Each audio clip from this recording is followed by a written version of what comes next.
Pronto, vamos lá.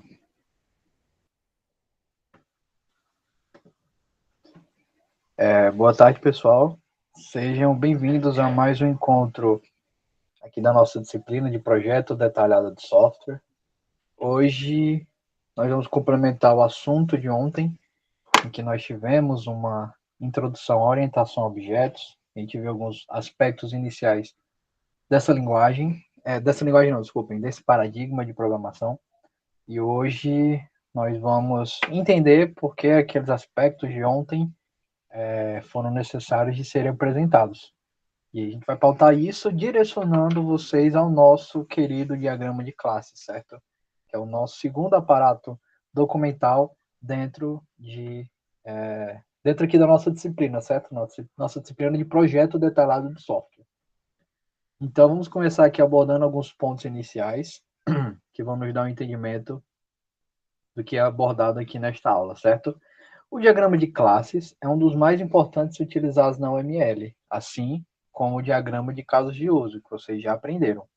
Ele permite visualizar classes que compõem o sistema. E aí, cada uma dessas classes, na verdade, vai possuir seus atributos e métodos, coisas que nós aprendemos na aula de ontem.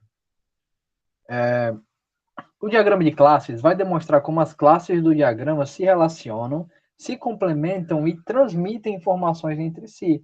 E aí isso é muito massa, porque vai nos permitir ter uma visão estática de como as classes que estão atuando por trás do nosso sistema, elas estão organizadas.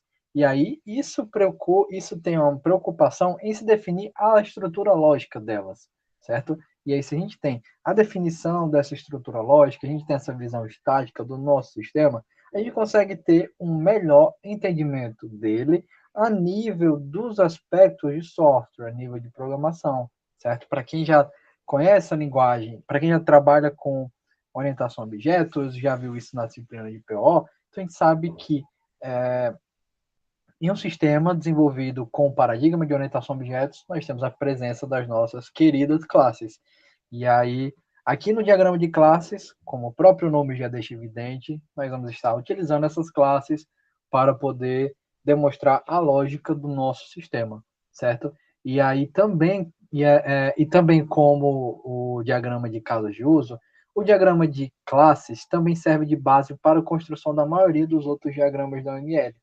E aí vai sendo complementado pelos demais diagramas que vão aprofundando o conhecimento do nosso sistema, beleza?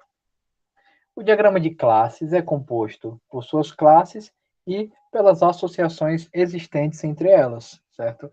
Diferente do diagrama de casos de uso, que nós tínhamos vários elementos, nós tínhamos os atores, os casos de uso, tínhamos as associações, tínhamos a fronteira do sistema, tínhamos o que mais...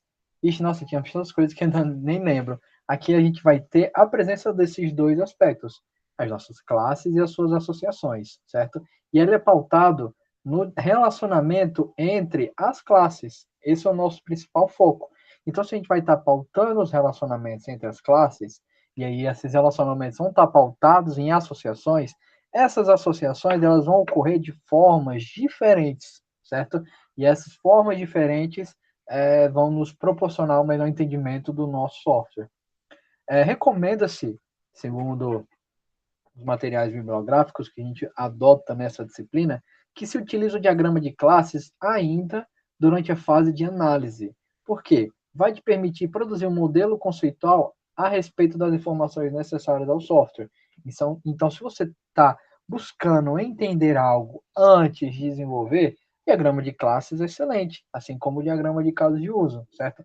E aí o diagrama de classes é recomendável que se utilize como complemento ao diagrama de casos de uso. Por quê? No diagrama de casos de uso, você entendeu as funcionalidades que o software oferece, como elas serão utilizadas, por quem serão utilizadas. No diagrama de classes, você vai ter um aprofundamento desse aparato documental anterior, certo? Você vai se aprofundar nos casos de uso, vai ter uma classe, por exemplo, para representar um cliente, uma classe para representar uma conta bancária, uma classe para poder representar um registro financeiro, enfim, coisas que você vai ter por trás do seu código e que serão necessárias para o seu funcionamento. E aí, falando desses aspectos iniciais, fazendo essa breve introdução, a gente vai sendo direcionado ao nosso principal foco, que é o diagrama de classes, certo? No diagrama de classes, nós também temos a presença dos nossos queridos atributos e métodos, certo? Que nós vimos na aula de ontem, mas para a gente poder chegar no cerne do nosso diagrama de classes, que consiste nas suas associações, eu vou falar aqui um pouquinho sobre os nossos atributos e métodos, certo? Relembrando esses conceitos. Então, vamos lá. Ontem, nós vimos que as classes elas possuem atributos que armazenam os dados dos objetos dessa classe, certo? E aí, também vão possuir o quê? Métodos. Uma classe tem atributos e métodos. Esses métodos nada mais são do que as funções que uma instância da classe pode executar. Lembram que a nossa classe é um molde, e aí o que é projetado nessa nossa classe é a sua instância, e aí a gente trabalha com a instância de classes, certo? Então é exatamente isso que nós tínhamos visto ontem, certo? Os valores dos atributos dessas nossas instâncias, elas vão mudando e é o que vão tornar cada objeto único, certo? A gente viu ontem que não é possível você trabalhar diretamente com o quê? Com a classe. Isso não é possível. Você trabalha com as instâncias da classe, certo? A sua classe é como se fosse um molde e o que é projetado desse molde é o que você trabalha, que é exatamente a nossa instância, certo? E aí nós vimos que classes podem ser entendidas como um grupo, um agrupamento de objetos que têm características em comum, certo? E aí essas características nada mais são do que os nossos atributos, e o que esses objetos podem fazer nada mais são do que os nossos métodos, certo? Vamos lá. Os atributos eles variam de uma instância para outra, entretanto, os métodos eles são o quê? Idênticos. Aqui saiu com o acentozinho errado. Saiu com acento, nem precisava. Não, precisava. Saiu com acento errado. Mas enfim, aqui os métodos são idênticos, certo? Para as classes, exceto num caso específico. Lembram qual caso específico é esse? O caso do polimorfismo, em que a gente vai ter lá a nossa herança, e a gente está dando os atributos e métodos, e a gente vai ter um método que vai ser modificado na sua subclasse, ou seja, na classe especializada. E aí isso aplica o conceito de polimorfismo. Mais à frente eu trago um exemplo disso a nível do diagrama de classes, certo? Embora os métodos sejam declarados, eles, identificando os possíveis parâmetros e valores de retorno, não há preocupação em se definir as etapas que tais métodos deverão percorrer quando forem chamados. Vejam só, lembram de ontem, quando nós estávamos mostrando a estrutura de uma classe, e aí nós tínhamos os seus atributos e os seus métodos? Em nenhum momento nós detalhamos os processos daquele método, certo? Ou seja, nós detalhamos o nível, o código por trás, ou pelo menos as etapas que deveriam ser executadas. A gente dá esse entendimento lógico, as coisas relacionadas a ele, e a gente detalha as etapas, assim, a nível de negócio lá dentro da nossa documentação de casos de uso, mas em nenhum momento a gente aborda aspectos relacionados à programação. Cria a variável tal, usa a estrutura de dados tal, faça nesse ponto uma busca no banco de dados. Não. Essas coisas mais profundas estarão relacionadas a quem for programar o seu sistema, o sistema que está sendo documentado, certo? No caso, os desenvolvedores é quem irão se preocupar com isso.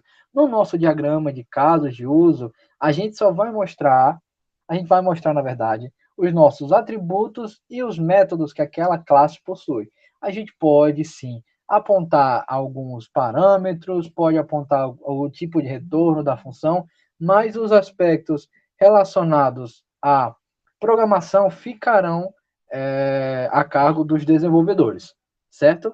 Pronto. Isso também pode ser uma função de outros diagramas que vão complementar o nosso diagrama de classes, certo? E a exemplo disso, nós temos o diagrama de atividades, que eu não sei se na disciplina da engenharia de software ele é abordado, acredito que sim, para quem aqui já pagou, enfim, opa, pronto, vamos lá. E aí vamos aqui revisar agora a estrutura da nossa classe, vamos fazer isso? Olha só, temos aqui a nossa querida classe conta comum, com as suas 3 divisões, o nome da classe, seus atributos e seus métodos, não é verdade? Sim, temos. Pronto. Opa, deixa eu só fechar isso aqui que eu vou sem querer. Pronto. Vamos lá. Temos aqui a estrutura da nossa classe com suas 3 divisões. Nome da classe, atributos e métodos. Beleza? Pronto. Olha só que interessante.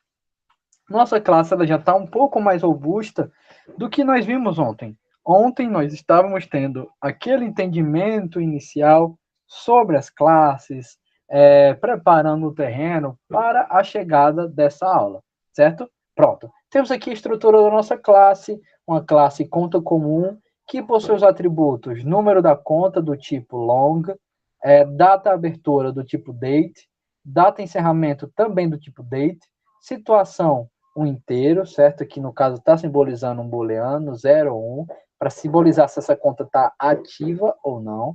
A senha, que vai ser um valor do tipo inteiro, e o saldo, que vai ser um double, certo?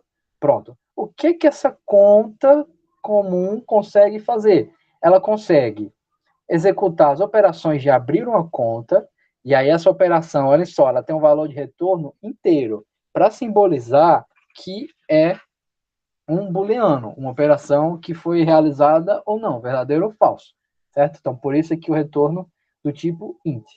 Temos aqui a de consulta de conta, também para poder retornar um valor do tipo inteiro. Temos aqui a validação da senha, também retorna o valor do tipo inteiro, então a gente valida se uma senha está correta ou não, verdadeiro ou falso, true ou false. Temos aqui o saldo da nossa conta, que retorna um double, certo? Ou seja, vai retornar algum tipo de saldo que existe lá. Então, por isso aqui está retornando um double. O extrato da conta, que retorna um string contendo vários campos, contendo todo o extrato da conta, né? Acho que não preciso dizer como é o detalhamento de um extrato da conta, que acredito que todo mundo aqui já tenha feito isso no banco, certo? Pronto. Sacar valor, que também tem um retorno aqui do tipo inteiro, que se vai ser permitido a nossa operação. Depositar o valor, também do tipo inteiro, vai verificar se a operação foi feita ou não, certo? True ou false. E encerrar a conta. E aqui também outro valor do tipo inteiro. Verifica se a conta foi encerrada ou não. Beleza? O que mais que eu tenho aqui que eu posso apontar? Tenho a questão dos níveis de acesso, certo? Dos tipos de acesso. Para quem lembra, o sustenido, que é um nome estranho para esse camaradinho aqui, ou hashtag, ou jogo da velha, simboliza o quê? Simboliza um nível de acesso protegido, protected. Esse nível de acesso protegido simboliza que esses campos, número da conta, data abertura, data encerramento, situação, senha e saldo, somente estão disponíveis aonde? Nessa minha classe, conta comum, e nas classes derivadas a partir da conta comum. Já dando spoiler, e também não é spoiler, né, que é uma coisa que a gente está discutindo aqui ao longo da nossa disciplina, nós vimos que a conta ela pode ser de 3 tipos. Essa conta comum, conta corrente, pode ser uma conta poupança e uma conta especial. Então, esses campos aqui estarão acessíveis também nas derivações que nós vamos fazer dessa conta comum ao longo dos nossos exemplos. Ou seja, a gente vai ter uma conta poupança, que vai ter acesso a esses campos, uma conta especial, que também vai ter acesso a esses campos. Certo? Pronto. Vamos lá. Aqui são os métodos que podem ser pensados assim a um nível superficial, certo? As operações que uma conta pode realizar, e vejam só, coloquei aqui também os nossos possíveis nossos possíveis valores de retorno, já condizendo com o propósito dessas funções. Vejam só, se eu vou validar uma senha, eu vou ter aqui alguns parâmetros que eu vou ter que receber, mas eu não consigo elencar aqui quais, certo? Não consigo pensar aqui no momento quais, mas eu consegui elicitar o tipo de retorno dessa minha função. Não consegui? Sim, eu sei que eu vou validar uma senha, e aí eu vou ver que se uma senha vai ser válida ou não. O válido ou não, na programação, pode ser um booleano, um true e um false. E aí, se for true ou false, pode ser um valor inteiro, 0 e 1. Então, esse aqui que eu estou retornando, um inteiro. Para consultar uma conta, mesma coisa, verifico se eu encontro uma conta ou não. E aí, posso retornar um inteiro, certo? Fazer se encontrei ou não ela. O saldo da conta, eu posso retornar um double. Por quê? O saldo aqui da minha conta é o quê? Double. E eu quero retornar um certo valor desse tipo, certo? Para depositar aqui um valor também, ó, do tipo inteiro, um retorno booleano, para verificar se o valor foi depositado ou não, certo? Então, essas coisas aqui são que vocês, como projetistas de software, engenheiros de software, futuros engenheiros de software, na verdade, espero, podem fazer, beleza? Então, vamos lá. É comum que os métodos sejam apresentados sem o detalhamento de quais parâmetros possuem, que é exatamente o que eu fiz aqui, ó. Tá vendo? Não ele citei os parâmetros. Nós sabemos, a gente já tem maturidade suficiente aqui no curso para saber que é muito difícil que essas operações elas consigam realizar os seus propósitos sem receber ao menos um parâmetro, certo? Só ter essas funções sem receber parâmetros é algo que não é tão útil, né? Talvez, ou então, ou talvez acrescente complexidade ao nosso software, ao nosso sistema, desculpem, ao nosso programa. Então, a gente sabe que vai ter os parâmetros aqui, certo? Eles vão existir. Mas aqui no nosso diagrama de classes, a gente adota geralmente o não detalhamento desses parâmetros, certo? Porque ele é algo opcional. Nossa, professor, mas eu não estou buscando detalhar o meu diagrama de classes, porque vai ser utilizado pelo pessoal da programação. E aí você falou que quanto mais detalhismo, melhor. Certo, isso é algo bacana. Vocês podem fazer? Pode. Por isso que é o quê? Opcional. Mas vejam só, alguns métodos podem ter muitos parâmetros. E o detalhamento destes em um diagrama que contenha muitas classes vai tornar o diagrama o quê? Extenso e de difícil visualização. Então, vejam só. Eu sei que aqui, nesses meus métodos, eu vou ter os meus parâmetros, certo? E aí, digamos que eu tenha muitos parâmetros para esses camaradas. Então, vejam só. Eu poderia ter essa classe aqui do tamanho inteiro dessa tela. Eu teria muitos parâmetros, certo? Adicionando muitas coisas, muitas variáveis, e isso ia acrescentando complexibilidade. Então, vejam só, se aqui, que eu só tenho uma classe, eu tivesse adicionado esses parâmetros e ela tivesse ficado bem extensa, imagine no diagrama de classes, em que a gente vai ter várias classes, certo? Relacionando-se entre si. Não ia ficar complexo de ver? Ia. Não ia ser tão legal. Poderia ser útil para os desenvolvedores? Poderia, certo? Mas a gente vai entender por que a gente pode deixar esse detalhamento opcional, certo? Justamente porque essas classes podem ficar muito largas, que foi o que eu disse, e aí o ideal, que é o mais comum de ser encontrado, é que um diagrama de classes composto por muitas classes se apresente somente o nome dos métodos da classe, sem especificar os parâmetros, certo? Que é exatamente o que a gente fez aqui, beleza? E aí vocês podem especificar o tipo de retorno, e aí já fica uma coisinha melhor a nível de detalhamento, porque quem for programar isso aqui, for ver, abriu uma conta, um retorno do tipo inteiro, e aí vai ver lá a documentação, vai entender, essa conta, abrir conta, vai ser responsabilizada por abrir uma conta, e aí recebe alguns dados que vocês colocam na documentação, certo? Vocês já adicionam esses dados na documentação, e vai ter um retorno do tipo booleano, certo? Um true ou um false. E aí entra a pergunta, né? Como é feito, então, o detalhamento dos métodos da classe? E aí, como eu já me antecipei aqui na resposta, esse detalhamento pode ser feito na documentação, certo? Na documentação, vocês explicam melhor o que cada um desses métodos fazem, certo? E aí, quando vocês explicam o que esses métodos fazem, consequentemente, já vem coisas relacionadas aos parâmetros.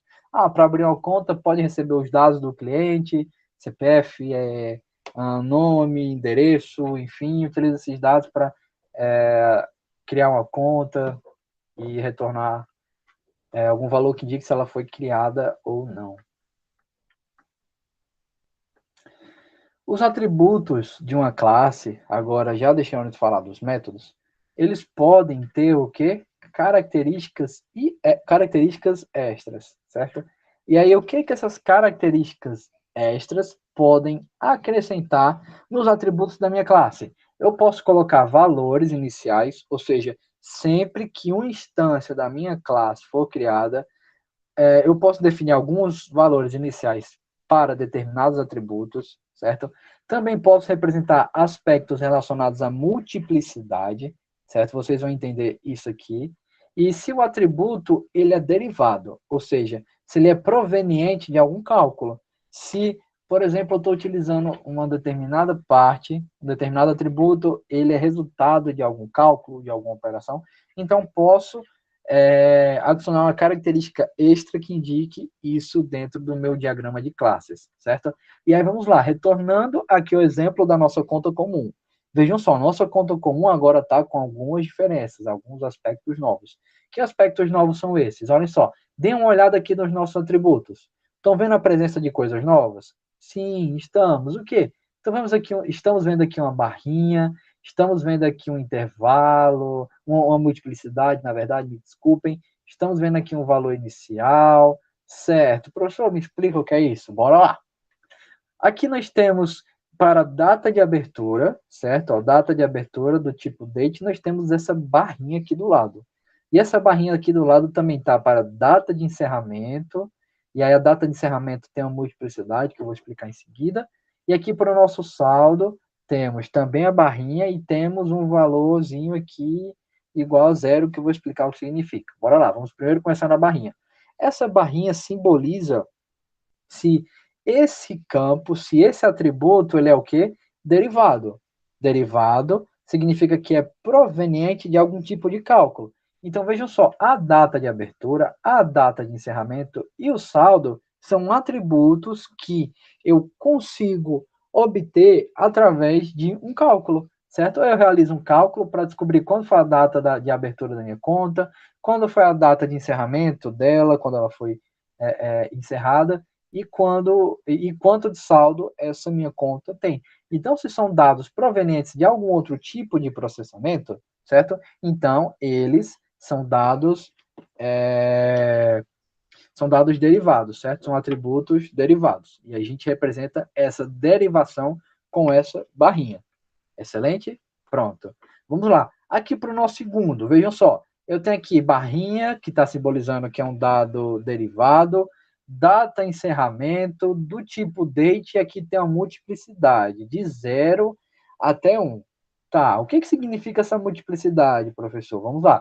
Essa multiplicidade significa quantos tipos, na verdade, quantos dados podem existir, quantos atributos, na verdade, podem ter aqui dentro dessa conta comum. O que eu quero dizer? Aqui na nossa data de encerramento, nós sabemos que nós podemos não ter uma data de encerramento, isso significa que a nossa conta continua ativa, certo? Ou a gente pode ter uma data de encerramento, ou 0 ou 1, ou tem ou não tem, certo? Quer dizer, ou não tem 0, ou tem 1, certo? Então, se aqui no nosso campo data de encerramento tiver algum valor, significa que a nossa conta ela foi o quê? Encerrada, certo? E se o nosso campo data de encerramento não tiver nada, não vai simbolizar um erro, não vai simbolizar algo que o meu sistema deve se preocupar, algum bug, algo do tipo, não. Se eu estou dizendo essa multiplicidade que ou vai ter um valor atrelado aqui ou não vai ter, então eu estou simbolizando alguma regrinha de negócio aplicada por trás, alguma lógica, enfim. E a lógica é exatamente essa. Quando esse atributo não tiver nenhum valor, certo? Então significa que minha conta está ativa. Quando tiver um valor, significa que a minha conta está inativa, porque eu atribuí uma data de encerramento. Se eu atribuir uma data de encerramento, consequentemente minha conta foi o quê? Encerrada. Certo? Pronto. Então vamos aqui analisar agora situação, meu atributo situação e o meu atributo saldo. Veja só, meu atributo situação do tipo inteiro está com o valor 1. Meu saldo, que é derivado, a barrinha aqui, e é do tipo double, está com o valor 0. O que esse igual 1 significa e esse igual 0 significa? Significa os valores iniciais, ou seja, quando a instância dessa classe conta como for criada, a situação, esse atributo situação, ele inicialmente vai ter o quê? Valor 1, que é para dizer que essa conta está ativa, certo? Se eu não estou criando instância da conta, eu não estou criando instância da classe conta comum, estou. Se eu estou criando instância da classe comum, inicialmente significa o quê? Que essa conta ela está ativa. Eu acabei de criar ela. Se eu acabei de criar ela, então consequentemente ela está o quê? Ativa. Então se está ativa, e aí esse campo aqui está representando um booleano, um boolean.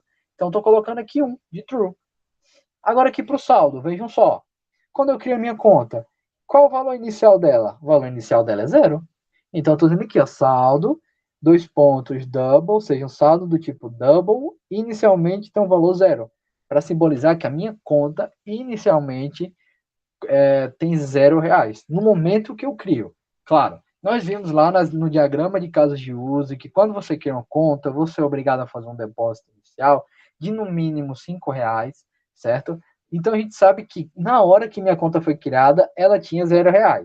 E aí aqui em algum lugar devia estar algum métodozinho para verificar se o valor do primeiro depósito após a conta ser criada, era maior ou igual a R$5. Se não fosse a conta, ele poderia mudar essa situação, poderia deixar a situação como 0, dizendo que a conta estava inativa por esse motivo, enfim, certo? Aqui são regras de negócio que a gente coloca dentro do nosso diagrama de casos de uso e traz mais complexidade para ele, certo?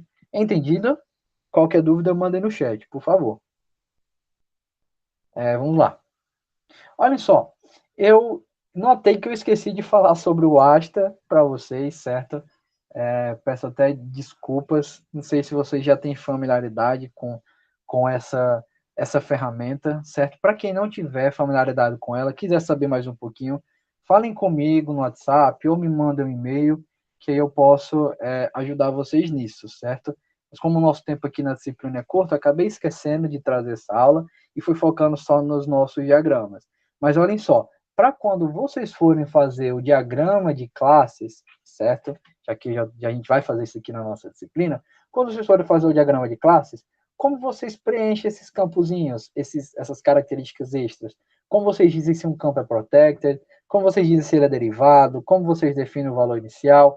Como vocês definem a multiplicidade? Olhem só, quando vocês estão lá no Asta, certo? Essa aqui é a interface do Asta, eu só recortei um pedacinho dela.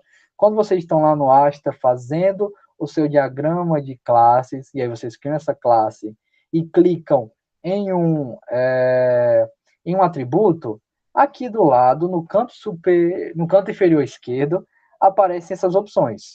O que essas opções dizem? Olha só, Initial Value. Initial Value, valor inicial, a tradução. E aí, se eu colocar algum valor aqui, vai aparecer isso aqui, ó. Vai aparecer esse igual e o valor que eu coloquei. E foi dessa forma que eu coloquei um valor inicial para a situação e um valor inicial para o saldo. Eu vim, selecionei esses atributos, fui lá no campo Initial Value, coloquei 1 para a situação e 0 para saldo. Beleza? Pronto. Em todos os campos aqui, inclusive nos métodos, temos aqui também a visibilidade. E aí, quando vocês clicam nessa setinha, abrem os 4 modos de visibilidade: público, privado, protegido e de pacote, certo? E aqui, como eu estou abordando o nível de acesso protegido, então eu seleciono lá nas opções Protected e ele já faz a formatação, ele já coloca ó, o sustenido, hashtag ou jogo da velha. A gente precisa entrar no consenso para o nome desse camaradinho aqui. Mas ele já coloca esse camaradinho aqui, beleza? Se eu tivesse colocado public, aí ia deixar um maisinho. Se eu tivesse deixado private, ia colocar o menuzinho. Se eu tivesse colocado de pacote, que é o package, então ia deixar lá o tiozinho, certo? Pronto. Outra coisa, vejam só. Temos aqui, ó, multiplicity. Multiplicity é multiplicidade. Multiplicidade é exatamente o que está aqui nesse campo. E aí eu selecionei a multiplicidade de 0 ou 1, certo? E aí apareceu aqui. No próximo slide eu vou falar um pouquinho mais sobre essas multiplicidades para quem não conhece tanto ainda, certo? E aqui na última opção nós temos o Derived Definition. E esse Derived Definition significa se é uma definição derivada, ou seja, se o nosso atributo ele é ou não derivado. Se eu coloquei true, aqui no caso eu selecionei a data de encerramento na hora do print, eu coloquei true. Quando eu coloquei true, apareceu a barrinha. Mas aqui para a situação, se eu fosse clicar nela, essa opção ia estar o quê? Com false, certo? Simbolizando que não é um atributo derivado, ou seja, proveniente de algum tipo de cálculo. Beleza? Então é assim que vocês adicionam esses camaradas dentro do Asta, certo? Não sei se tem... Não, acho que tem como vocês fazerem... Não, tem sim. Tem como vocês fazerem isso manualmente, mas tem uma forma mais... Ter uma forma automatizada é muito melhor, porque você evita que vocês cometam algum tipo de erro dentro do sistema, beleza? Pronto. Ixi, eu tinha trago aqui o da multiplicidade, acho que eu acabei apagando. Mas daqui a pouco eu procuro para mostrar para vocês, gente. Ou coloquei lá na frente, não sei, não me lembro, mas eu lembro que eu coloquei nesse slide algumas coisas dessa multiplicidade, certo? Eu acho que está lá na frente, não me recordo. Mas vamos aqui, vamos prosseguir. Beleza. Então a gente viu uma revisãozinha sobre essas classes e métodos, entendeu melhor certos aspectos, novas características, coisas que eu não falei ontem, e que estarão presentes no nosso diagrama de classes, certo? Nosso diagrama de classes, a principal característica dele está aqui, ó, nesses relacionamentos e ou associações, certo? Já que a gente vai ter as nossas classes, e essas classes estarão se relacionando, se associando de diversas maneiras, beleza? E aí vamos lá entender, fazer um entendimento dessas coisas aqui. Relacionamentos ou associações, na verdade, os relacionamentos que as classes possuem também são chamados de associações, beleza? As associações permitem que classes compartilhem informações entre si e colaborem para a execução dos processos executados pelo sistema. Uma associação vai descrever um vínculo que ocorre normalmente entre objetos de uma ou mais classes. Então, vejam só, vamos estar adotando os relacionamentos ou associações, certo? Vocês podem utilizar qualquer uma dessas nomenclaturas. Aqui eu vou estar utilizando associações, que é o mais comum. Então, a gente vai ter essas associações entre as classes e elas vão descrever o compartilhamento de informações entre elas, certo? Qual classe que se comunica com outra classe para fazer uso dos seus métodos ou para compartilhar algum tipo de informação, certo? E aí esse vínculo, essas associações, é descrito entre uma ou mais classes, certo? Porque uma classe, ela tem a possibilidade de se comunicar com si própria, certo? É um dos exemplos que eu trago aqui. Então, por isso que as associações são relacionadas a uma ou mais classes, certo? A gente pensa que associações entre classes teriam que ser de duas ou mais, entretanto, nós temos a possibilidade de uma classe se comunicar com ela própria.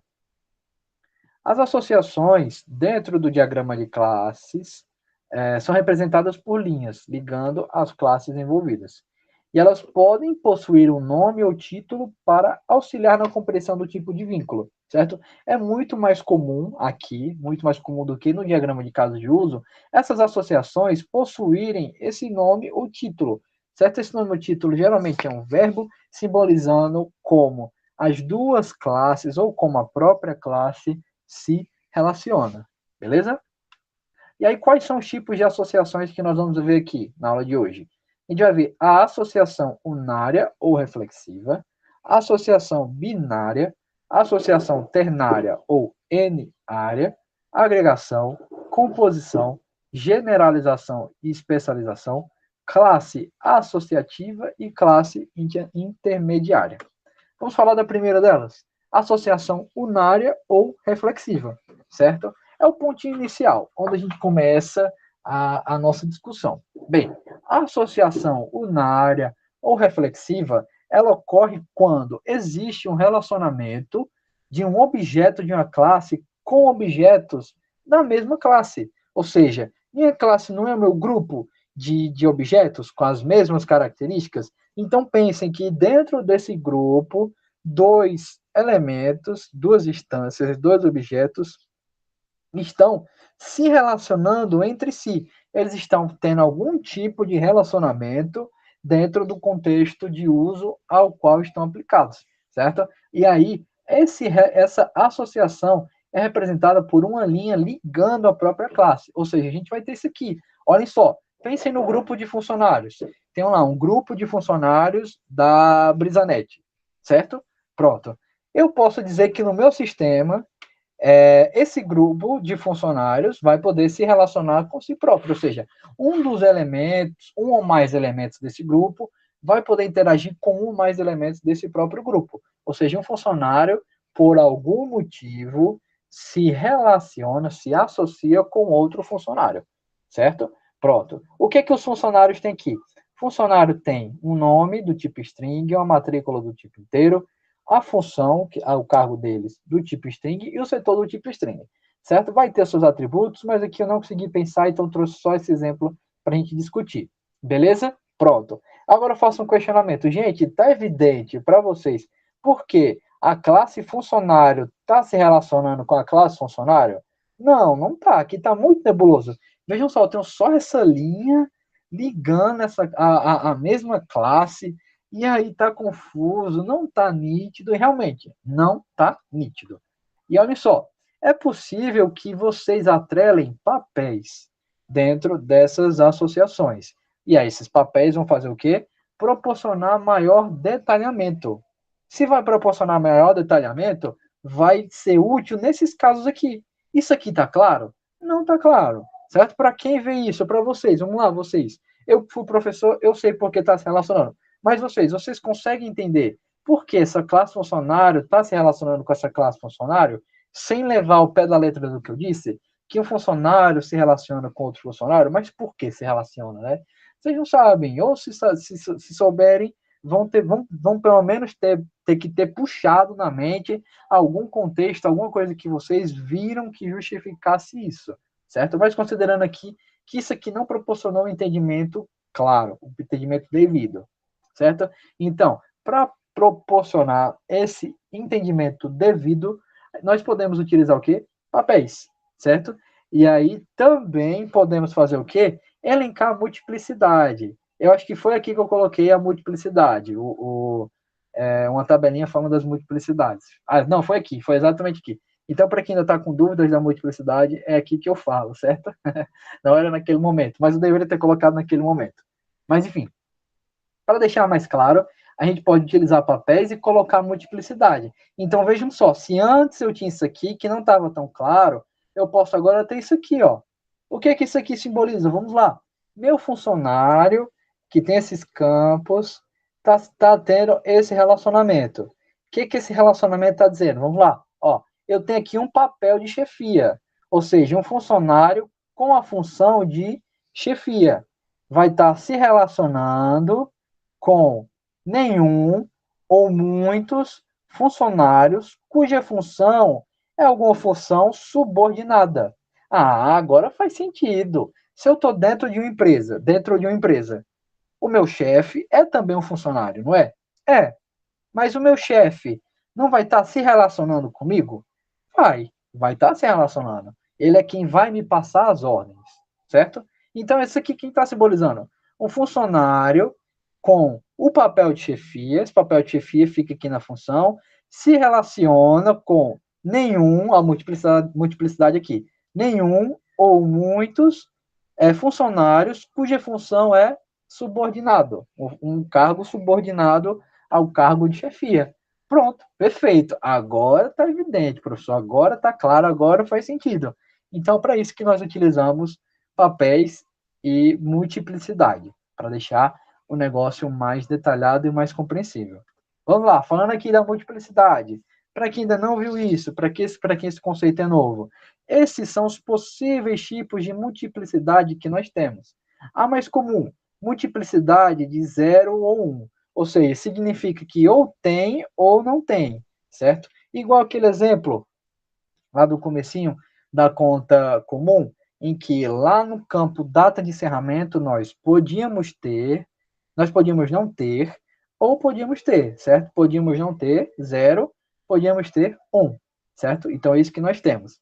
Na multiplicidade de 1 para 1, significa que a gente sempre vai ter aquilo, ó, ou 1 ou 1. Então significa que isso sempre existe. Por exemplo, lá para minha data de abertura, a multiplicidade dela é o quê? 1 para 1, porque eu sempre vou ter essa data de abertura.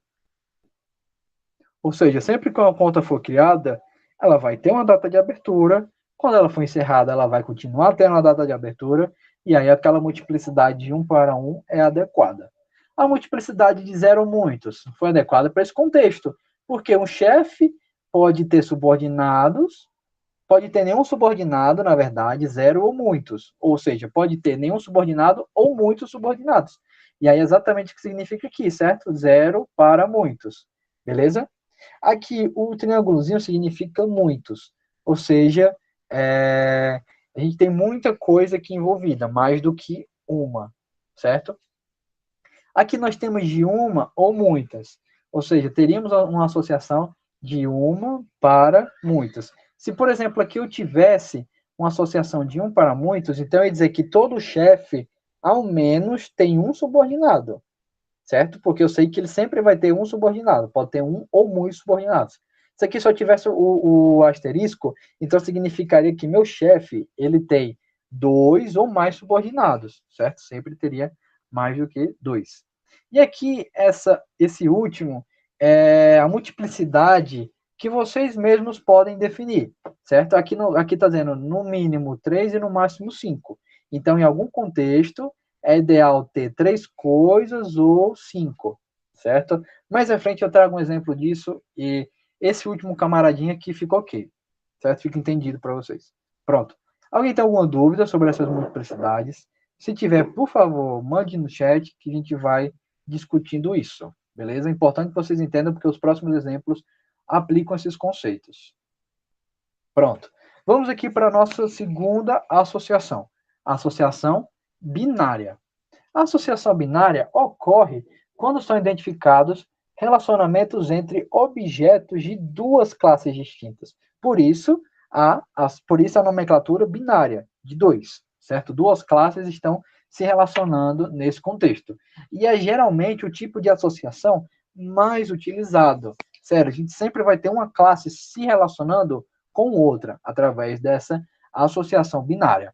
E aí, é ideal que vocês façam uso da navegabilidade para proporcionar um maior entendimento. O que essa navegabilidade faz? Ela vai consistir em uma seta que vai indicar o sentido das informações, ou seja, de quem para quem as informações são transmitidas, ou seja, se a classe pessoa pode utilizar os recursos da classe conto comum, por exemplo, então a gente vai ter isso atrelado.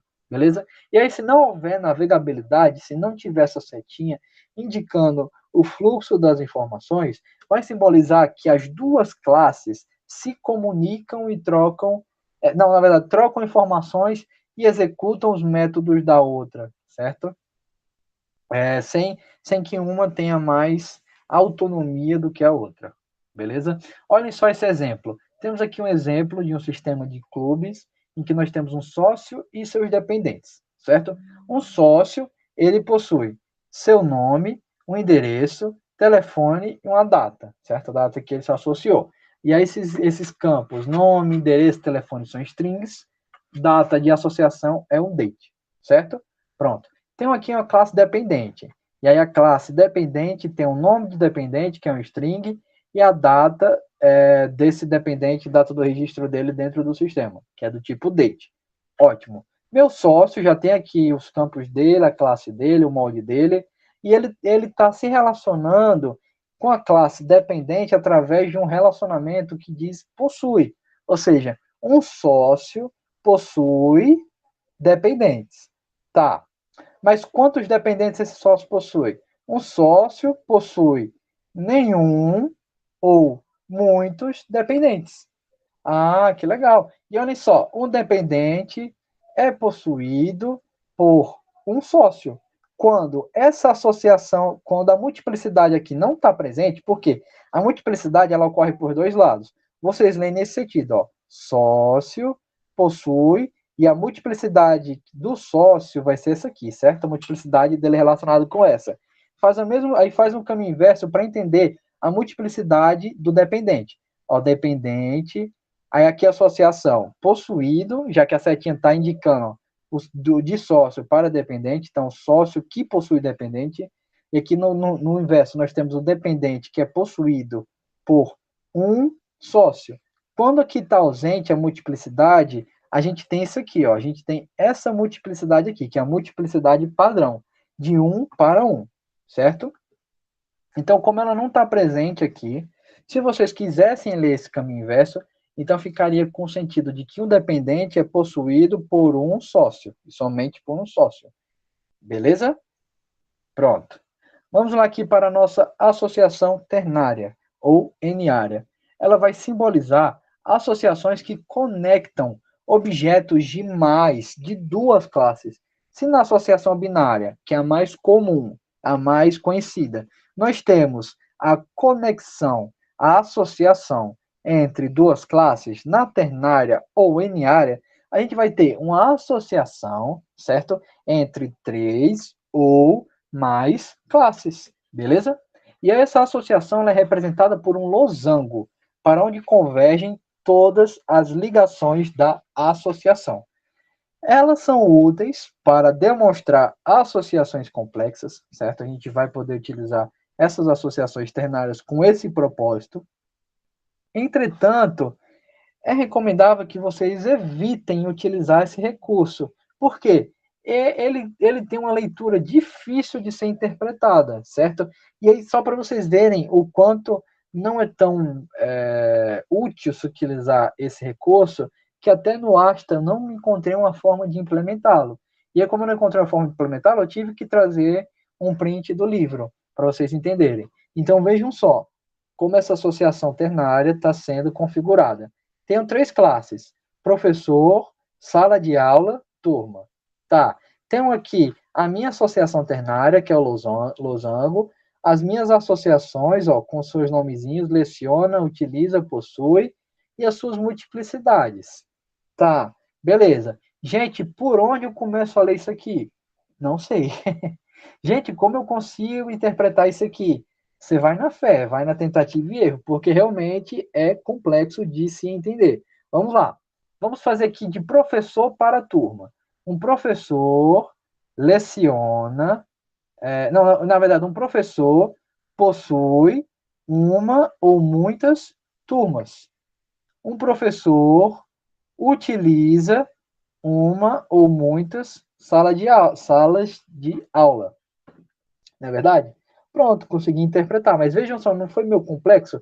Quem está vendo aqui é uma coisa um pouquinho mais complexa, tá? Pronto, vamos ver aqui da turma. A turma é lecionada, na verdade, por um ou muitos professores. Certo? A gente pode ter mais do que um professor para uma turma, certo? E uma turma utiliza uma ou muitas salas. Uma turma pode ter salas diferentes, certo? Vamos aqui para a sala de aula. A sala de aula possui uma ou muitas turmas. A sala de aula tem um professor, tem um ou muitos professores lecionando. Beleza? Então, a gente foi destrinchando isso aqui, mas mesmo assim continuou complexo e até a própria bibliografia, um material que eu utilizo, os livros, eles não recomendam tanto utilizar, e eu não consegui fazer isso no Asta, né? Então, se vocês se depararem com coisas assim, já sabem que não é tão recomendado utilizar por conta da sua complexidade. Vamos aqui para a agregação. A agregação é um tipo especial de associação. E aí ela busca demonstrar que as informações de um objeto, e esse objeto é chamado de objeto todo. Esse objeto todo vai ter as suas informações complementadas pelas informações contidas em um ou mais objetos de outra classe, que são chamados objetos parte. Então, olha só, nós temos uma relação de todo parte entre os objetos associados, no sentido de que vamos ter uma classe que vai ter suas informações complementadas por outra classe, certo? E aí essa classe que tem suas informações complementadas é chamada de classe todo, objeto todo, desculpem, e essa classe que complementa ela, a outra, é chamada de objetos parte. Por isso, relação todo parte. Para representar esse tipo de agregação, esse tipo de associação, desculpem, vocês vão utilizar um losango na extremidade da classe que é complementada, certo? E aí, olha só, no exemplo a seguir, para quem está se perguntando, meu Deus, para que eu uso essa agregação? Por que eu vou complementar informações de uma classe com outra classe? Olha só que interessante. No exemplo a seguir que eu trago, sempre que uma pessoa for consultada dentro daquele contexto, além das suas informações pessoais, é necessário apresentar também todas as contas que ela possui.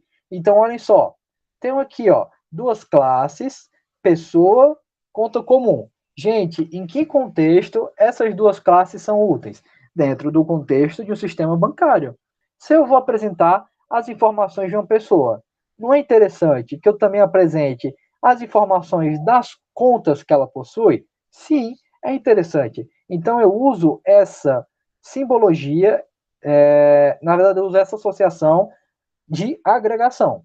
E aí, agregação, nós temos um losango, esse camaradinho aqui, apontando, na verdade, do lado da classe que é complementada, ou seja, do objeto todo.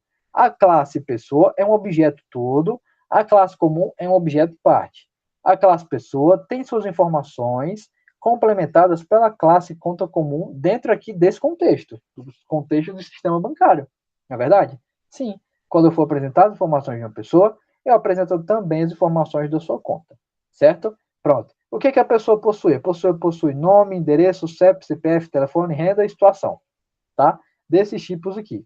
O que a conta possui? A conta possui aquelas informações que a gente já viu, certo? Eu só não coloquei aqui os métodos, mas se eu tivesse aqui os métodos, seria exatamente a primeira classe que nós vimos aqui na nossa aula, certo? Vamos aqui para o que interessa.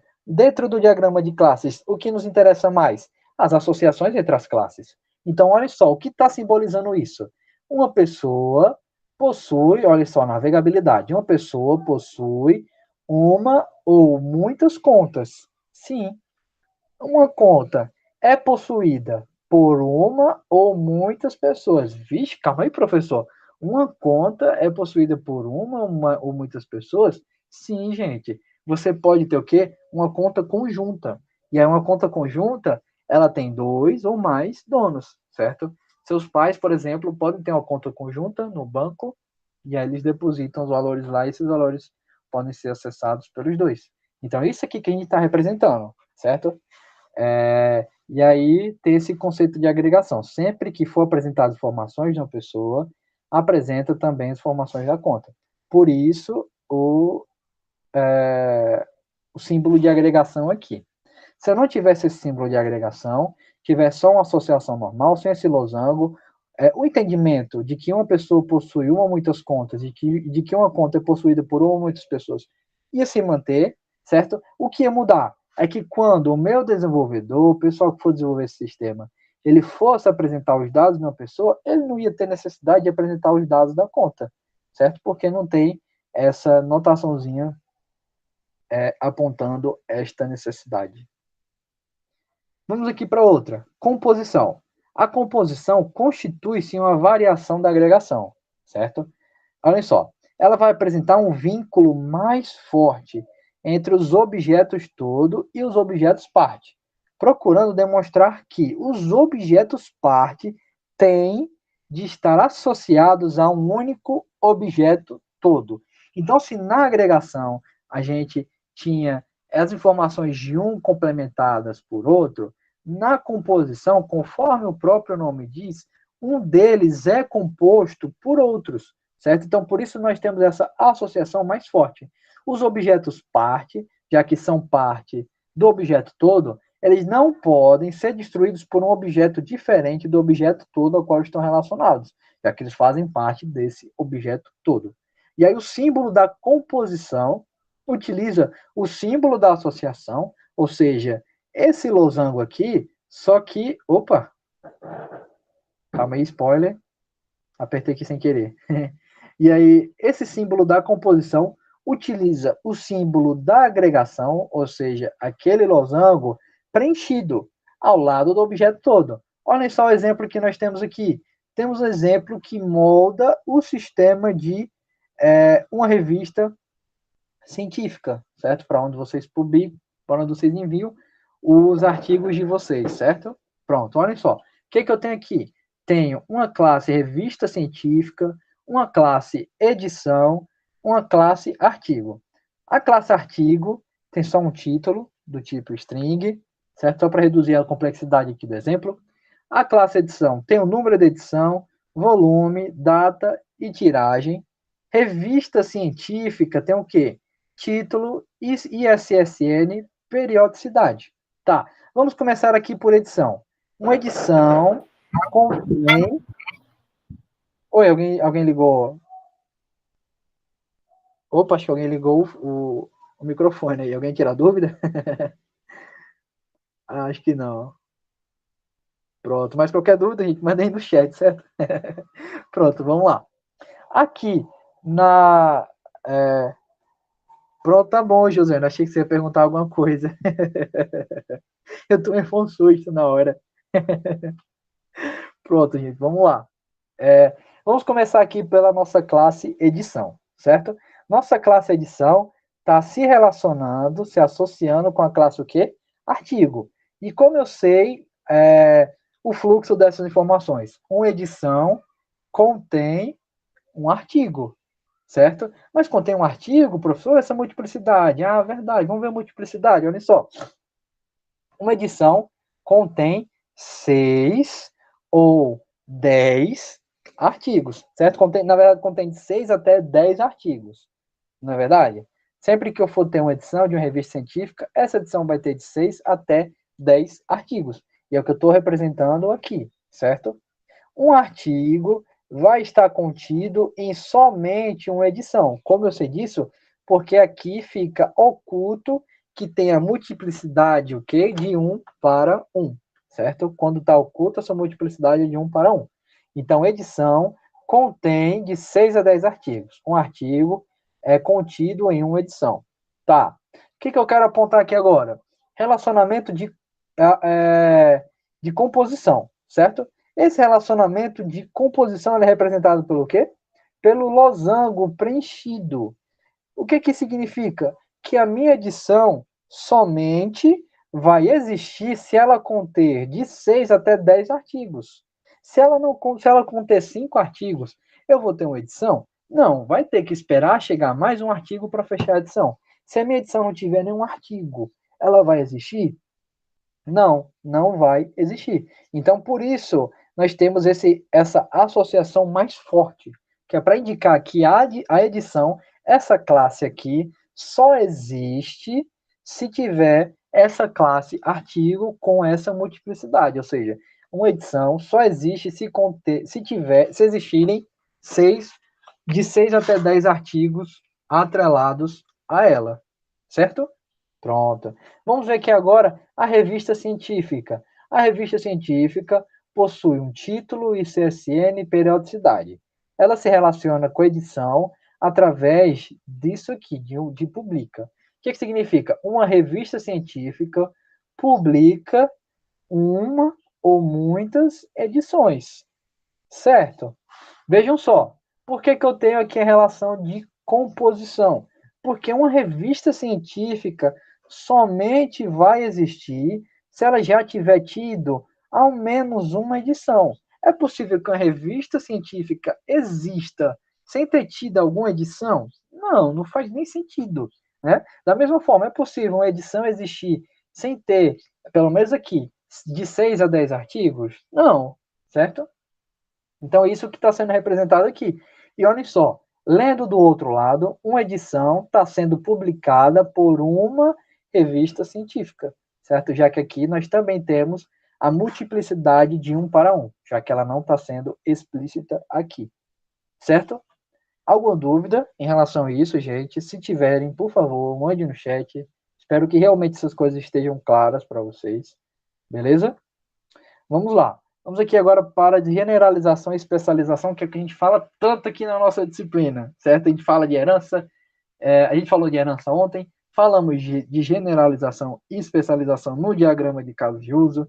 Estamos falando agora também desse maravilhoso conceito dentro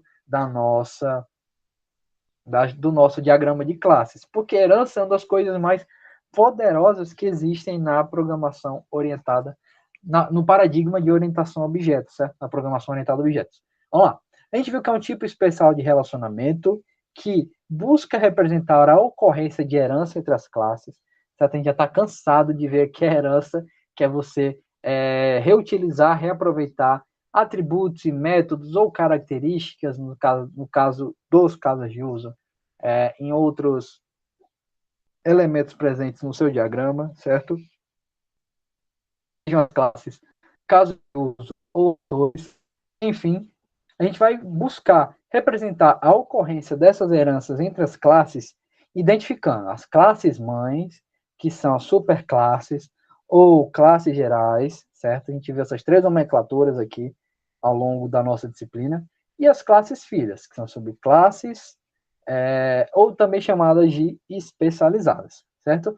Isso vai demonstrar hierarquia entre as classes, certo? Classes que estão sendo herdadas por outras, e também vai demonstrar os métodos polimórficos nas classes especializadas. Para quem não lembra o que é polimorfia, no exemplo que eu trago aqui agora, eu falo sobre isso, certo? Olhem só, temos aqui três classes: conta comum, conta especial, conta poupança.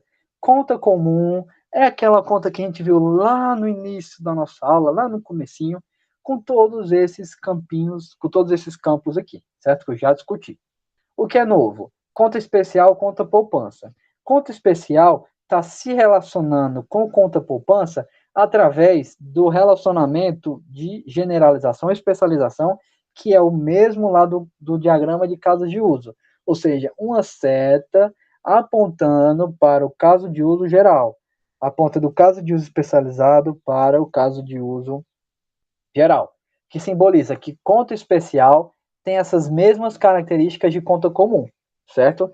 Ou seja, é como se eu tivesse esses mesmos campos presentes aqui dentro, certo? Pronto. Vamos lá. O que torna conta especial diferente de conta comum? Já que eu tenho exatamente todos esses campos, todos esses atributos e métodos. Isso aqui que está explícito. Eu sei que na conta especial eu tenho um limite, eu posso sacar além do valor da minha conta, não é verdade? Sim, posso. E eu tenho aqui, ó, outros métodos. Abrir conta, sacar valor, juros, conta. Tá. Abrir conta, está presente aonde? Ah, está presente aqui em conta comum. Sacar valor, está presente também aqui em conta comum. Vixe, professor, mas você não disse que tudo que está aqui já está aqui, então por que você repetiu? Repeti porque abrir conta e sacar valor é o quê? Métodos polimórficos, que foi que nós vimos na aula de ontem. Métodos polimórficos são métodos que precisam ser mudados nas classes especializadas, ou seja, a abertura de uma conta especial e o saque de uma conta também especial é diferente da abertura de uma conta comum e do saque de uma conta comum, não é verdade? Sim, porque na abertura de uma conta especial eu preciso, segundo as regrinhas que nós vimos lá no diagrama de casos de uso, eu preciso comprovar uma renda superior a R$500, certo? E para sacar um valor de uma conta especial é diferente porque eu posso sacar um valor excedente ao valor que eu tenho na minha conta, desde que esse valor respeite seu limite. Se eu tenho R$100, quero sacar 200, meu limite é R$100, eu posso sacar e ficar devendo R$100 para o banco, certo? Então, por isso que esses processos, esses métodos de abrir conta e sacar valor são métodos polimórficos. Por quê? São métodos que existem aqui em abrir em conta comum, certo? Já tem suas regras de suas instruções, seu algoritmo bem estruturado. Entretanto, aqui dentro da minha classe conta especial, eles são implementados de uma forma diferente para condizer com seu contexto de uso, certo? Então é isso que a gente está fazendo aqui, beleza? E aqui só para enfatizar que conta poupança tem todos esses campos e tem, além disso, data de aniversário e tem um carinha extra, um método extra, que é render conta, já que é uma conta poupança, então esse valor vai sendo rendido de acordo com a data de aniversário da conta, certo? Pronto. Vamos agora aqui ver o que são classes associativas. Classes associativas são úteis na decorrência de associações que tenham multiplicidade de muitos em todas as extremidades. Essas classes associativas são necessárias nos casos em que existem atributos relacionados à associação que não podem ser armazenados por nenhuma das classes envolvidas. Vamos ver esse exemplo aqui, olhem só. Tem um ator, atua, filme. Tá. Um ator atua em um ou muitos filmes. Um filme tem atuando um ou muitos atores. Beleza. Um ator tem o seu nome do tipo string, um filme tem o seu título, duração e gênero. Ótimo. Considerando só esse exemplo aqui de cima, se eu quisesse saber quantos atores atuaram em um filme, quais foram os seus papéis, eu teria como fazer isso? Não teria, porque eu preciso de mais uma classe que ela tenha um papel. E aí esse papel vai ter relacionado um ator e um filme. Ou seja, o ator X atuou no filme Y como o personagem tal, tal, tal. Certo? Então é isso que a minha classe atua faz. E essa classe atua, ela está relacionada exatamente à associação que ocorre, certo? Então, na associação entre as duas classes, certo? E aí, relembrando aqui as regrinhas, ó, elas são úteis na ocorrência de associações que tenham multiplicidade muito em todas as extremidades. E é o que eu tenho aqui, ó, de um para muitos, um para muitos. Então, tem, ó, nas duas extremidades, muitos. Se eu tivesse aqui de um para um, eu poderia ter isso aqui? Não, não faria sentido. Não faria ter sentido não faria sentido ter essa classe associativa, que ela é útil nesses casos em que você tem duas classes com multiplicidade de alguma coisa para muitos, de 0 para muitos, de 1 para muitos, de 2 para muitos, enfim, desde que o último elementozinho que dele seja muitos. Então, se a gente tiver essa multiplicidade com essa característica, é mais útil, é muito útil, na verdade, a gente tem uma outra classe que vai estar encarregada de fazer a associação entre essas duas. Por quê? Um ator e um filme está sendo associado pela classe atua, que a classe atua armazena o papel. E aqui no campo papel, eu vou ter lá o string dizendo que o ator tal atuou no filme tal como personagem tal, tal, tal. Certo? Pronto. Vamos ver aqui as classes intermediárias. As classes associativas, ainda falando sobre o exemplo anterior, são válidas somente quando existe um único objeto relacionado a duas instâncias associadas, certo? Ou seja, opa, calma aí que eu fechei aqui sem querer. Ah, eu fechei aqui sem querer. Foi apertar o botão errado. Vamos lá. Eu tenho aqui duas instâncias, certo? Uma instância de ator e uma instância de filme. Quero relacionar elas. Tá. Mas se eu quisesse fazer, por exemplo, se eu quisesse ver, por exemplo,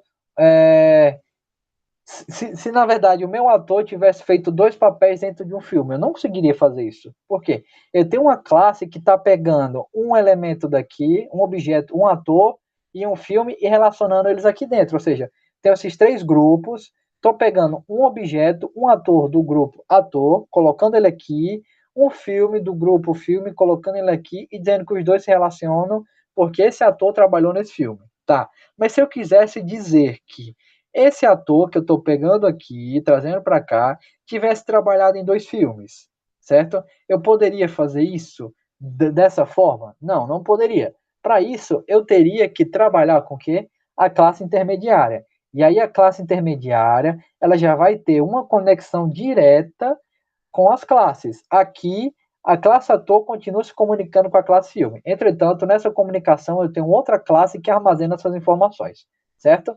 Na classe intermediária, eu tenho que a classe ator se comunica com a classe atua e o filme se comunica com a classe atua também, certo? Vejam só, tem aqui um ator que pode ter atuado em um ou muitos filmes. Não, na verdade, tem um ator que tem um ou muitos papéis, certo? E um filme que vai ter um ou muitos papéis feitos por diferentes atores, certo? Então, eu estou aqui com essas duas multiplicidades relacionando esses dois camaradas, beleza? E aí cabe a vocês decidirem qual é o contexto mais útil dentro dessas questões. Se vocês vão utilizar uma classe associativa ou se vão utilizar uma classe intermediária, beleza? E aí, gente, para não deixar a sala tão extensa, já que o nosso diagrama de classes ele tem muitas nuances, eu acho que eu vou encerrar por aqui, porque eu já trouxe muitos conceitos teóricos e para não deixar o pessoal que está vendo essas coisas pela primeira vez sobrecarregado, então prefiro encerrar por aqui e aí na próxima aula a gente continua esse assunto, certo? A gente se aprofunda mais nisso e já vai vendo outros exemplos, certo? Porque realmente são muitos conceitos, muito mais conceitos do que diagrama de caso de uso, é que eu já falei de muitas coisas para vocês, já estou falando de 12 tipos diferentes, então para não deixar ninguém sobrecarregado, com a cabeça cheia, então acho que eu vou parar por aqui, beleza? Então, até o momento, alguém tem alguma dúvida? Alguma coisa não ficou clara? Alguém quer que eu revise algo? Quer apontar algum erro que encontrou no slide? Ou quer que eu explique alguma coisa novamente? Se tiver, por favor, mandem no chat, que eu estou acompanhando aqui. Se não tiver, então vocês estão liberados.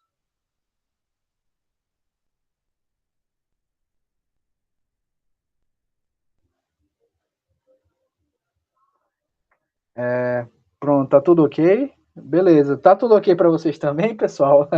Eu sou pro Pedro. Pelo menos alguém confirma aí, por favor, se estão entendendo. Pronto, ó, pro Jorge Lopes tá ok. Pra Josiane aí que ligou o microfone, tá tudo certo? Ligou o microfone, você ia fazer alguma pergunta? Tá tudo certo, gente? Então, beleza. Então acho que é isso. Acho que a gente pode encerrar por aqui, certo? Vou encerrar para não encher vocês de conceitos, mas é isso. Qualquer dúvida, se alguém tiver com vergonha, pode falar comigo no WhatsApp, certo? Que eu tiro as dúvidas de vocês, beleza? Então é isso, pessoal. Agradeço pela atenção. Bom final de semana para vocês. E aí a gente se vê na próxima quinta-feira. Isso, na próxima quinta-feira. Então é isso. Obrigado pela atenção. Eu vou encerrar aqui a gravação. E aí eu coloco as aulas que eu estou devendo no YouTube, para quem não acompanhou. Então é isso, pessoal. Muito obrigado. Abração para vocês. Abraço, Alana. Abraço, Pedro. Abraço, Josiane. Se cuidem. E até mais. Tchau, tchau. Valeu, gente. Tchau, tchau.